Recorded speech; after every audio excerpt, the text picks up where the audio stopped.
Well, I'm joined now with Dublin City Manager Marcia Grigsby and the Superintendent of the Dublin City Schools, Dr. Dave Axner. Thanks for being with us today. And we're talking about the 2011 State of the City, and my first question for the two of you is, why did the city and the school district decide to collaborate this year on the State of the City? Well, the city traditionally has had once a year, usually early in the year, a recap of the previous year's successes and accomplishments. And we felt that it would be a good opportunity to have more of the state of a community, because the city and the school district is so intertwined with what goes on in the community, and the success of both of us is dependent upon each other. So we feel it's important that it's a good opportunity for us to get together and talk about the community as one. And I believe last year was a good indication of the city and the schools coming together even better.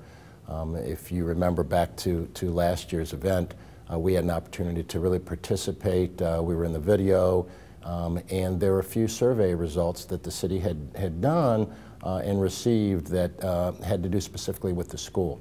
So I think we do agree that we are one and all out for the best interests of this community. And we just specifically, obviously, deal more with the education piece. Now, what will be some of the key messages in this year's State of the City? Well, I think similar to what we've done in the past, we always provide information on the city's financial position and some of the accomplishments as far as projects and initiatives that were implemented and progress made toward implementing City Council's goals, and then also a little bit of looking forward to what's coming in 2011. And also, I think this year we're going to focus on different aspects of the community and what makes the City of Dublin and the Dublin City School District a great place to live and work. I think from the school standpoint, what we'll do is really try to develop and bring to the community and those in attendance a snapshot of where we are. But more than that, than the daily routines, we're going to really look out 3 to 5 years and present some opportunities that we believe we're going to have and be discussing and putting forth in the next few years. I think this partnership is one that's going to allow us as a district to really move forward in a faster fashion, and we've found that if we share resources, we both can be much more productive and much more efficient.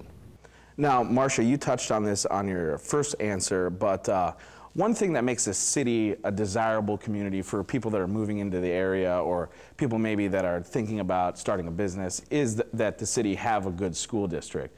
So why do you think it's so important that a school district and a city have such a good relationship and can work together very well?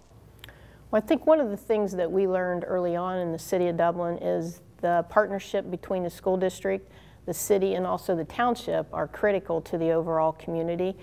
Traditionally, that's not always been the case in all communities, and I think a lot of the successes in Dublin is a result of the recognition that it's important that we work together. And as early as the 1990s, we recognized that financially we need to do things at the city that also helps the school district, and that the school district probably is our #1 economic development tool. And I think from the standpoint of growth, and we've all seen Dublin grow over the last few years, and many people that have been here a lot longer than I have seen it grow much faster in other years. But I think this year is a good example of a time when maybe the economy slowed a little and real estate has quieted.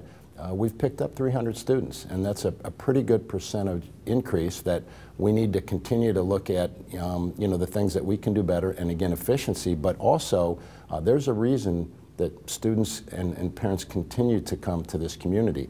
And I think as a resident, I've now found that, sure, I checked the schools out pretty close before I brought my 6 children down here, but more than that, we looked at the city, the development, the resources, and all Dublin has to give. So for a parent that's looking for a community to live in, I don't know that you can do much better. Now, the State of the City will be on March 14th at Dublin Kaufman High School. What would you say to encourage residents to come out and come to the State of the City? I think one of the things, when you look at what's happened in Dublin over the past year, in any year, it's kind of surprising to recap all the things that have occurred. And so it's kind of nice to be able to sit through and see the accomplishments and the progress that has been made. And traditionally, we have a pretty good story to tell. And so I think from a community standpoint, it makes you feel good about where you live, and can even encourage people to become more active and participate in their city and in their school district. And I think from the school standpoint, we're really going to look at two areas specifically. One will also be a financial snapshot of where we are in this moment of time, and again looking forward. But also we have some pretty exciting initiatives curriculum-wise, and some things we're looking on from everything from our students to the professional development with our teachers that in combination with some of our local colleges and universities will be things that really will be a pace and a direction that will be set for, I think, many other public schools. Well, thanks for coming out and talking with me today, and we're looking forward to March 14th for the 2011 State of the City.